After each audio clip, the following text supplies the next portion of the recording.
Fala, generais do reino, como é que vocês estão? E aí, passaram a semana que jeito? Fizeram todas as tarefas? Deu tempo de fazer tudo e vocês estão com 2023 debaixo dos seus pés, governando, né? Tenho certeza que sim. Não leve em consideração que eu tô meio ruim da garganta, tá certo? E o meu coração está um pouco apertado pela perca de uma pessoa muito querida no nosso meio, tá bom? Então eu tô com o coraçãozinho meio, ó, tristinho, tá? Mas eu tô fazendo aqui esse vídeo para vocês seguirem aí, não perderem o fio da meada, tá bom? Então vamos lá. Semana 18 de 52, já estamos no mês de maio e esse mês é o mês da família, é a semana da família, que é o nosso maior tesouro, certinho? Então vamos lá, a gente vai começar lendo Juízes 16, tá bom? Que é a história de Sansão. Eu vou ler aqui com vocês. E foi Sansão a Gaza, e viu ali uma mulher prostituta, e entrou a ela. E foi dito aos gazitas: Sansão entrou aqui. Cercaram-no, e toda a noite lhe puseram espias à porta da cidade. Porém toda a noite estiveram quietos, dizendo: Até a luz da manhã esperaremos, então o mataremos. Porém Sansão deitou-se até a meia-noite, e à meia-noite se levantou e arrancou as portas da entrada da cidade com ambas as ombreiras, e juntamente com a tranca as tomou, pondo-as sobre os ombros, e levou-as para cima até o cume do monte que está defronte de Hebrom. Pensa bem a força do homem. Pegou o portão, que não era um portão pequeno, né? Colocou nos seus ombros e levou até o cume do monte. E depois disso aconteceu que se afeiçoou a uma mulher do vale de Sorek, cujo nome era Dalila. Vocês já ouviram essa história, né? Ele se afeiçoou a essa mulher. Olha o perigo aí. Então os príncipes dos filisteus subiram a ela e lhe disseram: Persuade-o e vê em que consiste a sua grande força e como poderíamos assenhorar-nos dele e amarrá-lo, para assim o afligirmos, e te daremos, cada um de nós, 1.100 moedas de prata. Então eles queriam que ela lubridiasse ele, né, conquistasse ele, para descobrir qual era a sua fraqueza, aonde estava a sua força, e ela seria paga por isso. Disse, pois, Dalila a Sansão: Declara-me, peço-te, em que consiste a tua grande força e com que poderia ser amarrado para te poderem afligir? Disse-lhe Sansão: Se me amarrarem com 7 vergas de vimes frescos, que ainda não estivessem secos, então me enfraqueceria, e seria como qualquer outro homem. Então os príncipes dos filisteus lhe trouxeram 7 vergas de vimes frescos, que ainda não estavam secos, e amarraram-no com elas. E o espia estava com ela na câmara interior. Então ela lhe disse: Os filisteus vêm sobre ti, Sansão. Então ele quebrou as vergas de vimes, como se quebra um fio de estopa ao cheiro do fogo. Assim não se soube em que consistia a sua força. Então aqui ele estava brincando com o perigo, certo? Ele estava brincando com o perigo. Ela vinha, perguntava: Onde está sua força? Aí ele falava: Ai, tá nisso. Aí ela pegava, falava pros caras enquanto ele estava dormindo, os caras prendiam ele, e aí quando falava: Sansão, lá vem os filisteus, aí ele quebrava tudo. Então já era para ele ter se tocado, né? Que ela iria falar.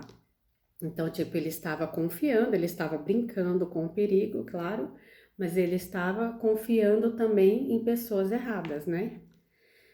Mais pra frente a gente vai ver isso. Então disse Dalila a Sansão: Eis que zombastes de mim e me disseste mentiras? Ora, declara-me agora com que poderia ser amarrado. Ela ficou brava porque ele zoou da cara dela, né? E ele disse: se me amarrassem fortemente com cordas novas, que ainda não houvessem sido usadas, então me enfraqueceria e seria como qualquer outro homem. Então Dalila tomou cordas novas e o amarrou com elas e disse-lhe: os filisteus vêm sobre ti, Sansão. E o espia estava na recâmara interior, então as quebrou de seus braços como um fio. E disse Dalila a Sansão: até agora zombaste de mim e me disseste mentiras. Declara-me, pois, agora com que poderia ser amarrado. E ele lhe disse: se teceres 7 tranças dos cabelos da minha cabeça com os liços da teia. E ela as fixou com uma estaca e disse-lhe: os filisteus vêm sobre ti, Sansão. Então ele despertou do seu sono e arrancou a estaca das tranças tecidas, juntamente com o liço da teia. Então ela lhe disse: como dirás? Tenho-te amor, não estando comigo o seu coração? Já 3 vezes zombaste de mim e ainda não me declaraste que consiste a tua força. E sucedeu que, importunando ela todos os dias com as suas palavras e molestando, a sua alma se angustiou até a morte. E descobriu-lhe todo o seu coração e disse-lhe: nunca passou navalha na minha cabeça, porque sou nazireu de Deus desde o ventre de minha mãe. E se viesse a ser raspado, ir-se-ia de mim a minha força e me enfraqueceria e seria como qualquer outro homem. Então o que ele fez? Ele entregou o coração para Dalila e disse qual era a sua fraqueza, né? Ou onde estava a sua força. Vendo, pois, Dalila que já lhe descobrira todo o seu coração, mandou chamar os príncipes dos filisteus, dizendo: subi esta vez, porque agora me descobriu ele todo o seu coração. E os príncipes dos filisteus subiram a ter com ela, trazendo com eles o dinheiro. Então ela estava sendo paga para isso. Então ela o fez dormir sobre os seus joelhos e chamou a um homem e raspou-lhe as 7 tranças do cabelo de sua cabeça e começou a afligi-lo e retirou-se dele a sua força. E disse ela: os filisteus vêm sobre ti, Sansão.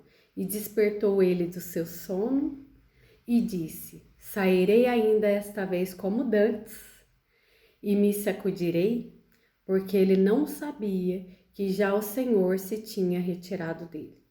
Então a força não era dele, era do Senhor. E como ele desobedeceu, falando onde estava a sua força, que não era para falar, o Senhor se retirou dele e aí ele perdeu a sua força. Então os filisteus pegaram nele e arrancaram-lhe os olhos e fizeram-no descer a Gaza e amarraram-no com 2 cadeias de bronze e gerava ele no moinho no cárcere. E o cabelo de sua cabeça começou a crescer, como quando foi raspado.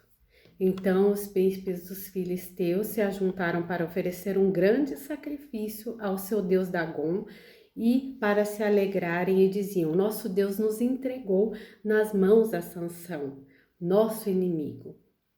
Semelhantemente, vendo o povo, louvava ao seu Deus, porque dizia: nosso Deus nos entregou nas mãos do nosso inimigo e ao que destruía a nossa terra e ao que multiplicava os nossos mortos, porque ele matava, né, os seus inimigos. E sucedeu que, alegrando-se-lhes o coração, disseram: chamai a Sansão para que brinque diante de nós. Então ele era como um bobo da corte para eles. E chamaram a Sansão do cárcere, que brincava diante deles, e fizeram-no estar de pé entre as colunas. Então disse Sansão ao moço que o tinha pela mão: guia-me para que apalpe as colunas em que se sustém a casa, para que me encoste a elas. Ora, estava a casa cheia de homens e mulheres, e também ali estavam todos os príncipes dos filisteus, e sobre o telhado havia uns 3.000 homens e mulheres, que estavam vendo Sansão brincar. Então Sansão clamou ao Senhor e disse: Senhor Deus, peço-te que te lembres de mim e fortalece-me agora só esta vez, ó Deus, para que de uma vez me vingue dos filisteus pelos meus 2 olhos. Abraçou-se, pois, Sansão com as 2 colunas do meio, em que se sustinha a casa, e arrimou-se sobre elas, com a sua mão direita numa e com a sua mão esquerda noutra, e disse Sansão: morra eu com os filisteus. E inclinou-se com força, e a casa caiu sobre os príncipes e sobre todo o povo que nela havia. E foram mais os mortos que matou na sua morte do que os que mataram em sua vida. Então, o que aconteceu aqui? Sansão brincou com o perigo, desobedeceu, que não era para ele ter dito, né? Logicamente, porque seus inimigos iriam direto na sua fraqueza. Então, ele ficou brincando. Ele abriu o seu coração para uma pessoa errada, né? Para uma mulher errada. E foi aí que ele perdeu tudo aquilo que ele tinha. Então, mas no final, aí o que primeiro ele perdeu foi a sua visão, que furaram seus 2 olhos. Então, quando a gente começa a brincar com o perigo, a desobedecer, sabe, a não querer fazer aquilo que o Senhor nos escolheu para fazer, a primeira coisa que você perde é a visão. Então, você perde a sua força, você perde a sua visão.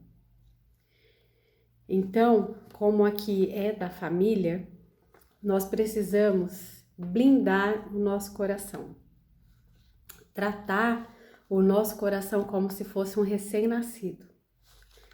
Sabe? Um recém-nascido que é super, sabe? Aquela criancinha pequenininha, super frágil. A gente precisa tratar o nosso coração como recém-nascido. Ninguém pega, ninguém faz nada, cuida desse recém-nascido. Não fica abrindo o seu coração para qualquer pessoa. Aquilo que o Senhor tem colocado dentro de você, sabe? Aquilo que o Senhor tem te mostrado, muitas vezes você não pode falar para qualquer pessoa, entendeu? E onde está o seu tesouro, ali está o seu coração. Aonde você tem colocado o seu tesouro? Aonde está o seu tesouro? Está escrito em Mateus 16, 21, essa parte. Então, Sansão deu brechas. O seu tesouro está onde você põe a sua energia. Onde você tem colocado sua energia? Qual é o seu bem mais precioso? Onde você tem dedicado seu tempo? Você tem passado muito tempo no seu trabalho, no WhatsApp, no Instagram, no Facebook, seja lá onde for. Aonde você tem dedicado o seu maior tempo, a sua maior energia, ali está o seu coração. Então esse é o seu tesouro. Onde tem ficado sua esposa, seu esposo, seus filhos? O seu lar.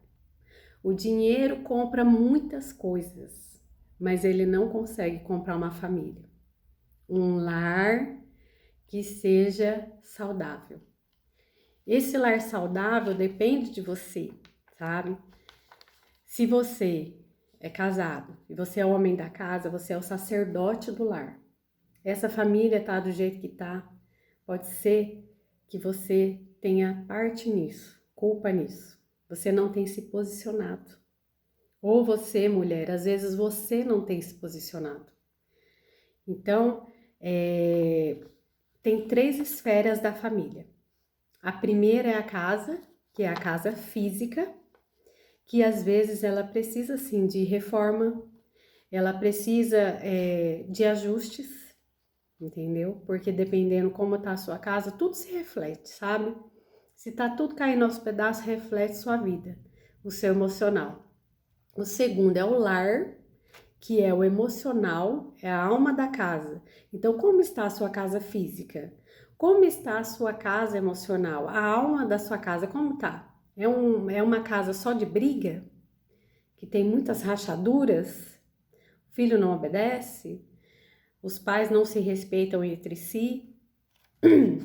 O terceiro é a morada, o espiritual da casa. Deus tem estado nessa morada?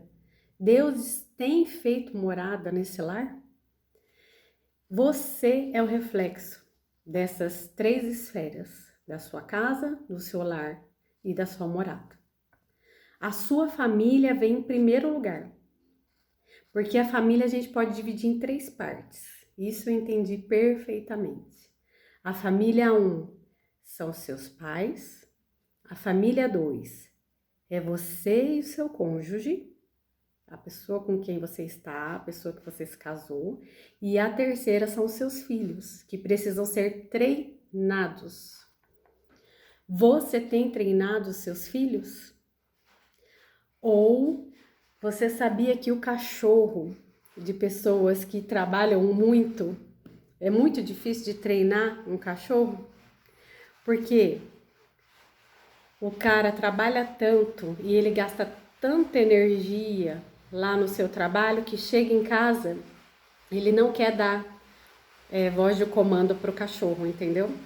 Então o cachorro é um cachorro desobediente, é difícil de treinar.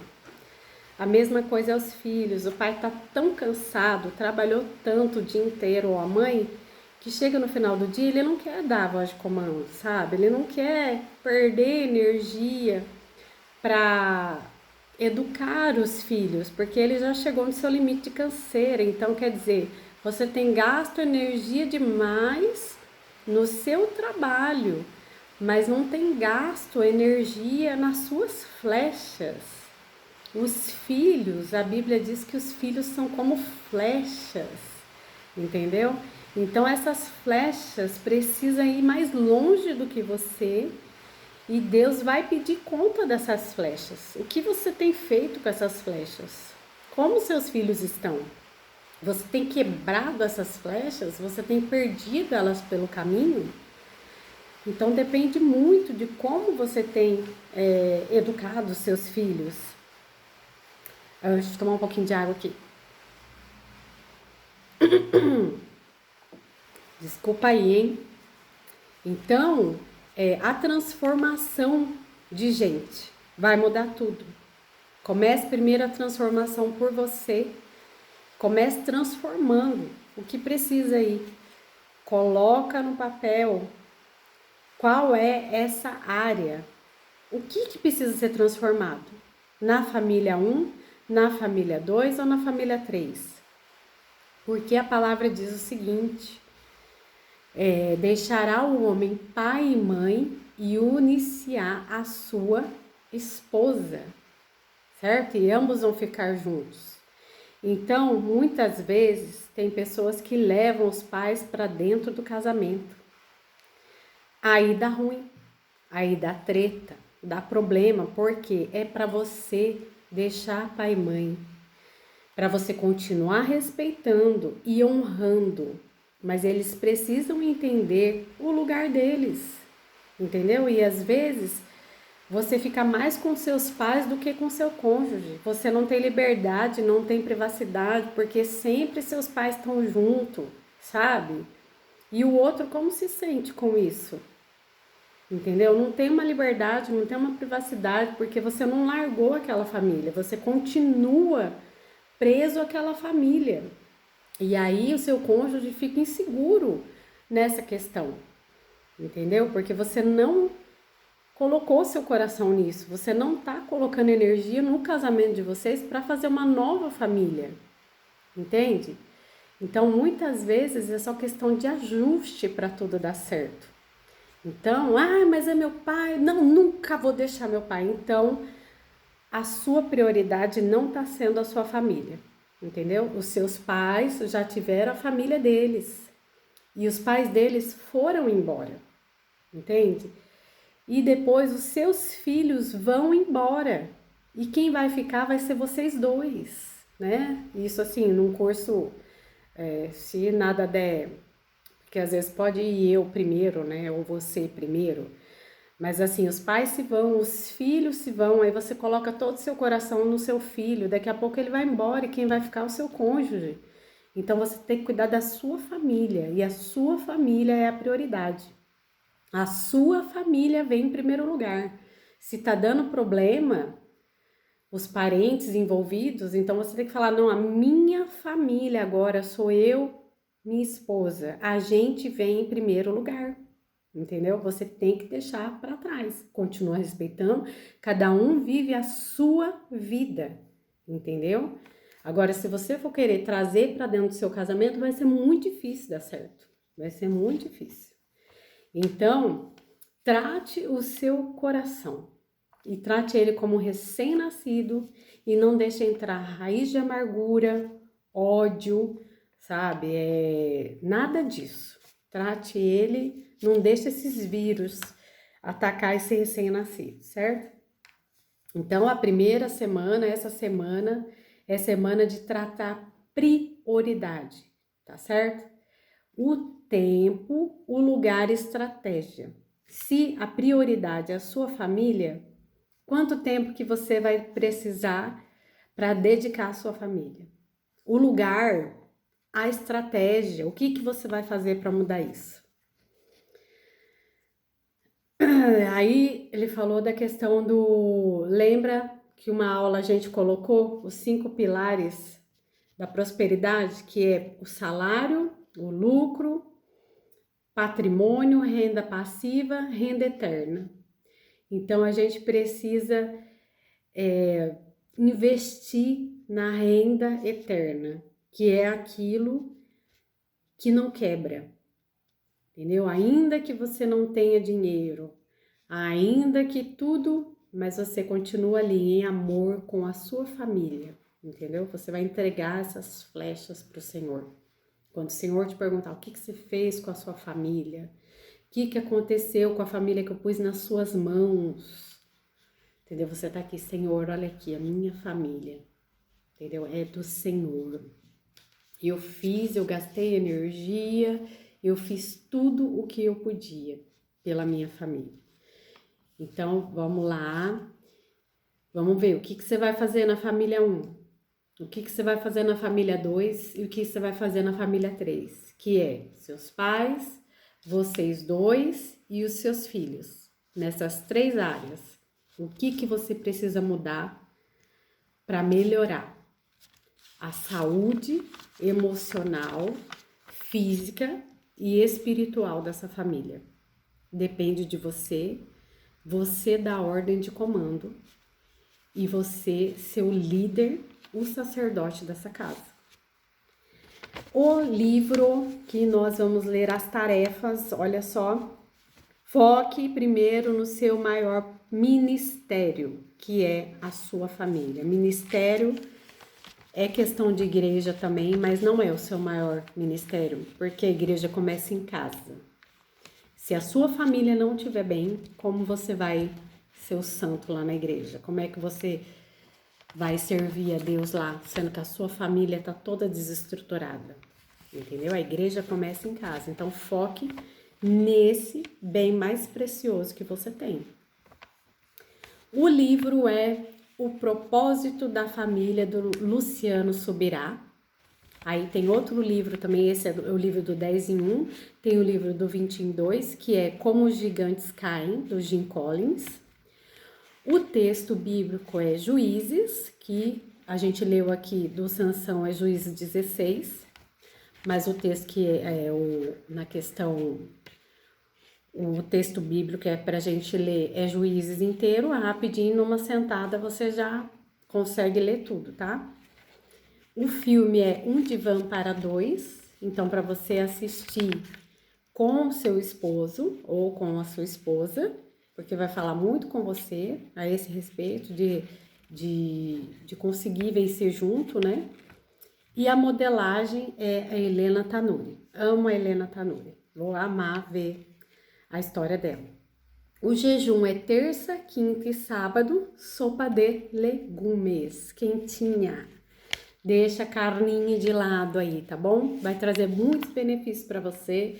Quando você pensar numa carne, aí você lembra do seu propósito, entendeu? Você tá mortificando a sua carne para poder ser uma pessoa melhor, deixando as coisas que você gosta de lado para se tornar um ser esplêndido, certinho? E fale essa frase durante essa semana aí. 2023 está debaixo dos meus pés. A minha família vai ser uma família abençoada, porque eu dedico tempo à minha família e eu faço o que precisa ser feito para ser melhor e para minha família ser uma família estruturada, já que depende muito dos pais, então vocês dão a mão junto e a família é a prioridade. Muita gente perdeu o casamento por conta disso, por não ter colocado a sua família como prioridade, colocou seus pais como prioridade e a pessoa ficou insegura sobre isso, entendeu? Porque onde você coloca a sua energia, ali está o seu tesouro.